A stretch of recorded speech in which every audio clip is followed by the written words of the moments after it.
नमस्कार छात्र। आज मैं आपको कक्षा 8वीं विषय हिंदी, इस विषय हिंदी में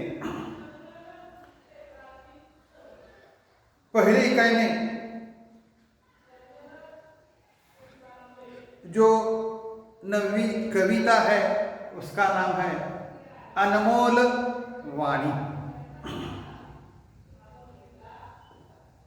और इसके कवि है संत कबीर और भक्त सूरदास। इस कविता का विधा का जो प्रकार है वह है दोहे और पद। तो छात्रों, पहले मैं आपको संत कबीर का मैं आपको यहां परिचय देता हूं।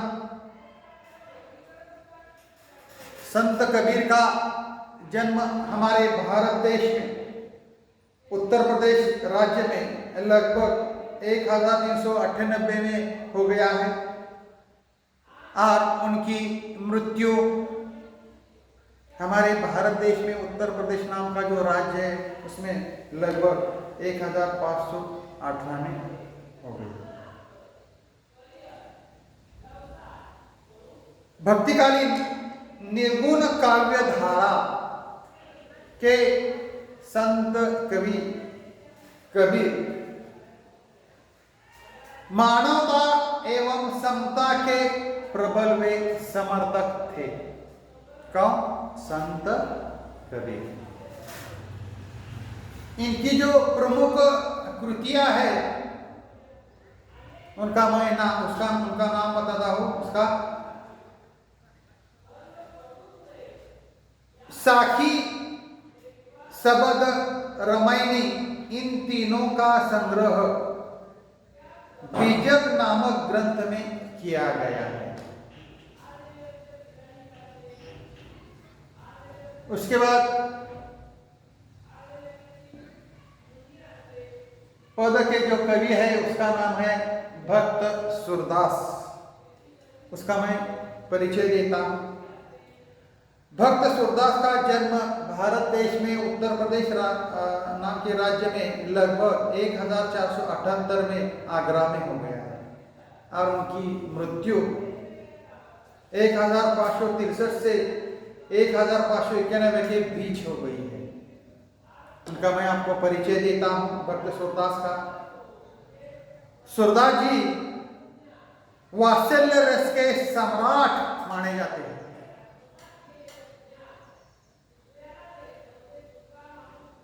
और भक्त सूरदास का नाम कृष्ण भक्ति धारा को प्रभावित करने वाले कवियों में सर्वोपरि है। उनकी जो प्रमुख कृतियां है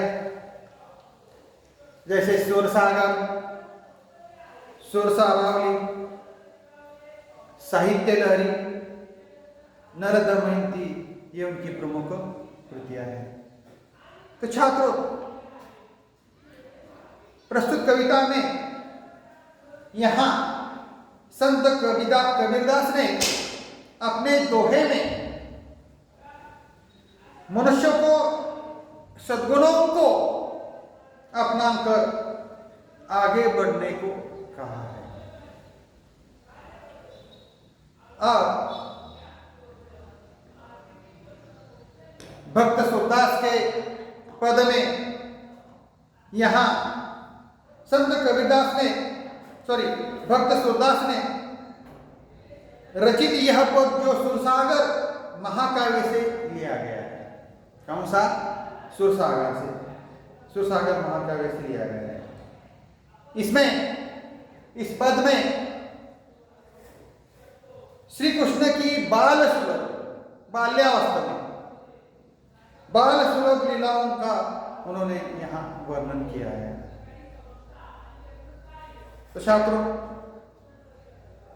ध्यान दीजिए, इस कविता में संत कबीर जी के बीजक और कृष्ण भक्त सूरदास जी के काव्य सुरसागर से उद्धृत पद लिए गए हैं।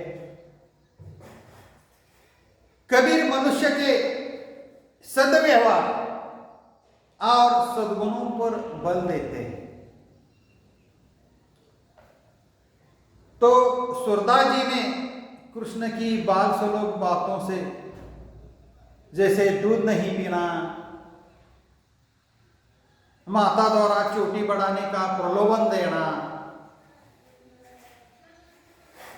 बालक का मनपसंद माखन रोटी न देना, की शिकायत करना आदि का यहाँ उन्होंने सुंदर ढंग से वर्णन किया गया है।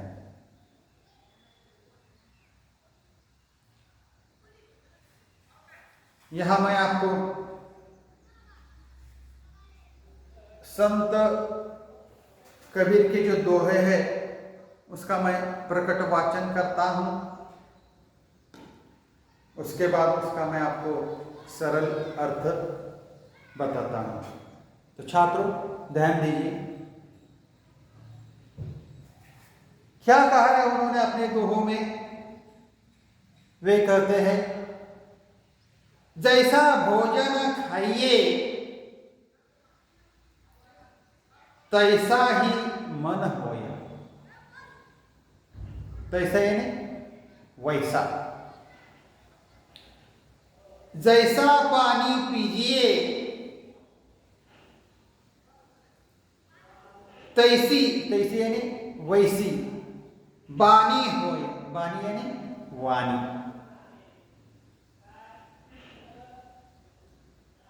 ऐसी बानी बोलिए मन का आपा खोय। आपा यानी अहंकार।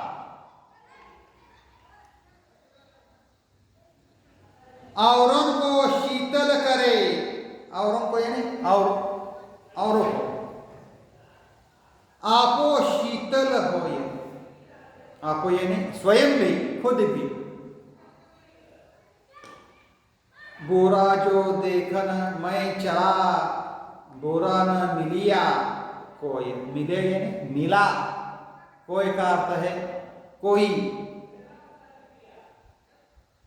जो दिल खोजा अपना, मुझसा बुरा न कोई। और ये जो दोहे किसके दोहे है? संत कबीरदास के दोहे हैं। इस दोहे का मैं आपको यहाँ सरल अर्थ यहाँ मैं आपको बताता हूं। तो छात्रों, यहां संत कबीरदास जी कहते हैं कि हम जैसा भोजन करेंगे वैसा ही हमारा मन हो जाता है।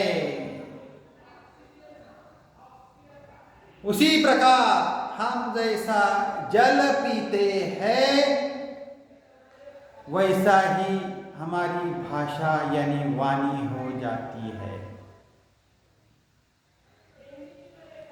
अर्थात सादा शुद्ध सात्विक आहार और पवित्र जल ग्रहण करने से हमारा मन और वाणी पवित्र होते हैं। कहने का अर्थ यह है कि खान पान का हमारे शरीर पर बहुत प्रभाव पड़ता है। हमें मान और अहंकार का त्याग करके दूसरों से ऐसी मधुर और विनम्र वाणी में बात करनी चाहिए जिससे सुनने वाले को भी प्रसन्नता हो और साथ ही साथ स्वयं को भी प्रसन्नता हो। मीठी बोली दूसरों को तो सुख पहुंचाती ही है, इससे स्वयं को भी आनंद मिलता है। अर्थात मीठी बोली से ही दिल जीते जाते हैं। कबीर जी कहते हैं कि मैं पूरा जीवन दूसरों के अवगुण देखने में लगा रहा, पर मुझे कोई बुरा आदमी नहीं दिखाया गया। लेकिन जब मैंने आत्मविश्लेषण किया, अर्थात अपने मन में झांक कर देखा, तो पाया कि मुझसे बुरा कोई इंसान नहीं है। मैं ही सबसे बुरा और स्वार्थी हूं। अर्थात हम लोग दूसरों में बुराई ढूंढते रहते हैं। अगर अपने अंदर झांक कर देखे तो पाएंगे कि हम ही सबसे बुरे इंसान हैं। तो छात्रों, आज मैंने आपको यहाँ कक्षा 8वीं विषय हिंदी, इस विषय हिंदी में 9वीं जो कविता है उसका नाम है अनमोल वाणी, और इसके कवि है संत कबीर और भक्त सूरदास, और विधा का जो प्रकार है वह दोहे और पद। आज मैंने आपको संत कबीर के जो दोहे है उस दोहे का मैंने प्रकट वाचन किया है, उसके साथ साथ उसका मैंने आपको यहाँ सरल अर्थ बताया है। उसके साथ साथ इस कविता में संत कबीर और भक्त सूरदास ने क्या अनमोल विचार प्रकट किए हैं, इसके बारे में मैंने आपको जानकारी दी है। तो छात्रों, यहाँ मैं ठहरता हूँ। धन्यवाद।